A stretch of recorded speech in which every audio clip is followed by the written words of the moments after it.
Hi everybody, thanks for tuning in.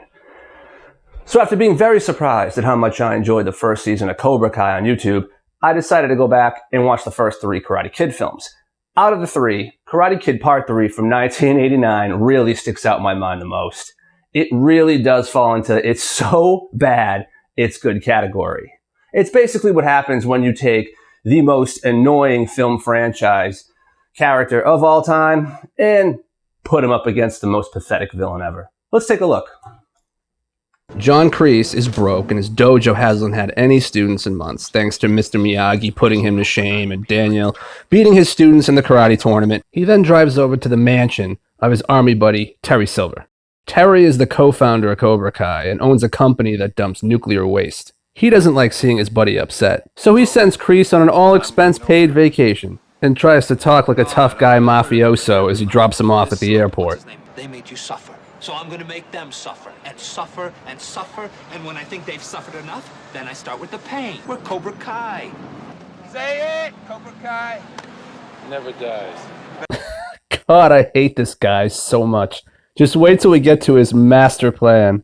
Meanwhile, Daniel and Miyagi are returning home from Japan, where the second film took place. He arrives home to find the apartment that he and his mother lived in has been torn down and his mom is nowhere to be found. The neighbor actually informs Daniel to call his mom collect and gives him a number where she can be reached. She's taking care of a sick uncle, apparently. Don't you think it would have been nice for her to find a way to contact Daniel when he was over in Japan and, oh, I don't know, tell him when he gets home he's going to be fucking homeless? Instead, she just pawns him off on an elderly Asian man who, after already spending so much time with Daniel, I'm sure was looking forward to, some time by himself.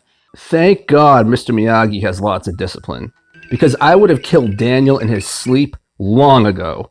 Daniel is without a doubt the most annoying franchise character in the history of film. Yes, even worse than Jar Jar Binks.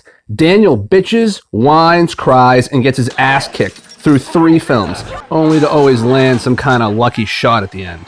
Meanwhile, back at the mansion, Terry is on the phone with Kreese as he enjoys his R&R and happy ending massages. Anyway, this is where we learn Terry's master plan.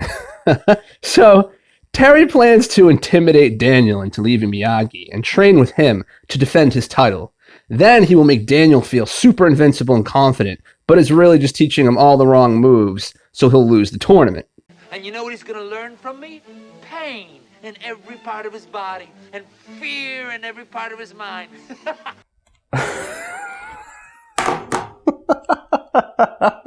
Okay. All right. So let's just think about Terry's master plan here for a second. All right.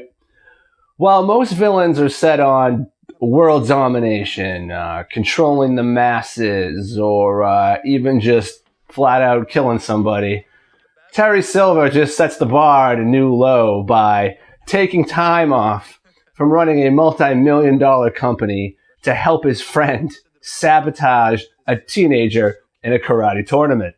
Yeah. When you think about it like that, isn't it just sad? Get more friends, Terry. Alright, it's dumb decision-making time for Daniel. After barging in with a stupid smile on his face, Mr. Miyagi, may all your dreams come true. It turns out the idiot ended up taking the money that was intended for his college education and used it to lease a shop so Miyagi could fulfill his dream of opening a bonsai tree store. This kid is just so stupid. I mean, did you do any market research to assure that this business had a shot, Daniel? Is there a demand for this? Of course the shop is a rundown piece of garbage on the shitty side of town. Clearly business would not have been your major. While Terry's having his bubble bath, we then meet Mike Barnes. Oh, and Snake. We can't forget Snake. You're looking to be a bad boy in LA. Snake's the boy to be bad with. Right, Snake? You know it. Barnes is the guy that Terry wants to have entered into the All-Valley tournament to kick Daniel's ass. After a lame business negotiation, Barnes agrees. After receiving a letter in the mail about defending his title for the All-Valley tournament, Miyagi says he won't train him because it's not to defend his honor or his life, so it means diddly dick. Needing pots for the new bonsai trees, Daniel visits the shop across the street and meets Jessica, who within a span of under 2 minutes tells Daniel that she just broke up with her boyfriend and comes on a little strong about making plans. I'll see you soon then. How soon? Thinking he's going to get lucky, they make plans for that night. I found a date. Then Jessica turns out to be a giant cock tease, because apparently in the span from the afternoon to tonight, she and her boyfriend have decided to give it another go. They can still be friends though. Yay, yippee, wow, great. Which makes a lot of that previous scene useless. They could have just set it up like they were going to be friends anyway. Now, of course, Terry needs to find a way to infiltrate their lives, to put the other part of his plan into motion, you see. He apologizes for Kreese, and tells Daniel and Miyagi that Kreese, because he lost all of his students, died of a broken heart. He then leaves, thinking he's a frickin' genius. That night, Daniel is kissing Jessica's ass about how great her macaroni and cheese is. Then Barnes and his crew of douchebags show up to intimidate Daniel into signing his application for the tournament, so Barnes can kick his ass.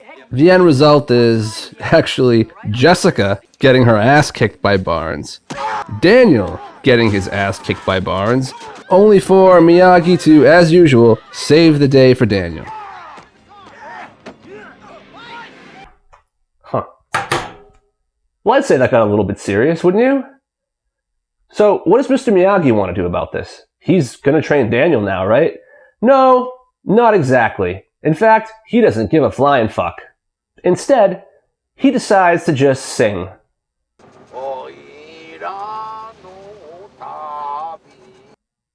Yeah.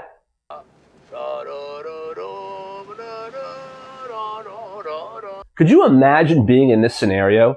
You're a teenager, and you and your female friend were just assaulted, and your adult mentor just decides to sing. To make matters worse, they arrive back home to only realize that Barnes and his thugs also stole the bonsai trees too. So we have trespassing, assault, theft, and Mr. Miyagi's just... Sing happy song. Da, da. Inevitably, Daniel does sign the application, due to Barnes and his thugs basically trapping him and Jessica by taking their climbing ropes. I know, sounds riveting, right? The next day, Barnes drops by to bitch at Daniel, but this encounter is actually staged, so Terry, being the brilliant mastermind that he is, can drop in and save the day for Daniel to earn his trust. Now, with Miyagi still unwilling to train him for the tournament, Daniel turns to Terry. So far, Terry's stupid plan is working. And what exactly is Daniel learning from Terry? Well, it's the Quicksilver method, of course. Rule number 1. A man can't stand. He can't fight. Rule number 2 of the Quicksilver method. A man can't breathe. He can't fight. Rule number 3. A man can't see. He can't fight. Okay. Have you ever met somebody who puts things in a way that are intended to sound deep and thought-provoking, only to realize it's just common sense? I mean, a man can't stand, a man can't fight. Yeah, no shit. Daniel must be catching on by now. There is no way he's still falling for this bullshit. Hey, I really appreciate all your help. Thanks again. You're welcome. He is such a dumbass. Oh yeah, it's time for Daniel and Jessica to hit up the club. Just look at those sweet moves. While looking like he's escorting a man to the bathroom in exchange for sexual favors, Terry's actually slipping this guy some money to pick a fight with Daniel. With his new techniques, Daniel breaks this guy's nose. Thinking this would make Daniel feel even more awesome, Terry's plan is now backfired, and Daniel has decided to quit the Quicksilver method and Terry's training. I've decided not to defend my title. You know, when I hit that guy, that's just not me. Then Terry comes clean to Daniel about his true motives and lays out pretty much everything right in front of him. He and Barnes are working together, Kreese is still alive, and Barnes is great at kicking his ass. But, as usual, Miyagi to save the day.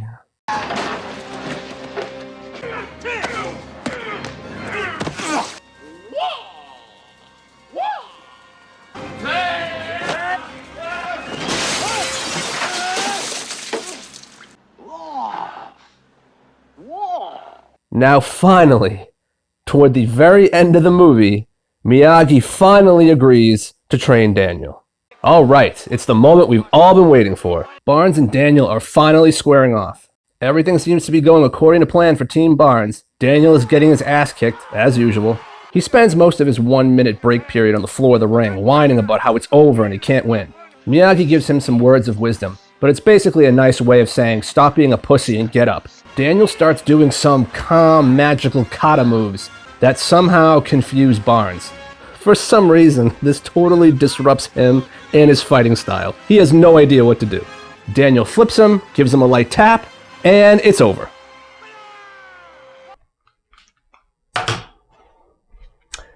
Okay, so I don't get it. Barnes has been aggressive this entire movie in kicking Daniel's ass with every opportunity he's had. And then he becomes undone by... So what could be said about all this? Daniel's a dumbass. Terry's just pathetic. Barnes is a failure who likes to assault women. The only person who got anything remotely good out of this was Kreese, because at least he got a free vacation at the expense of his friend. Well, as always, thanks for watching, and I really hope you enjoyed the video. Please subscribe and check back soon. Thanks.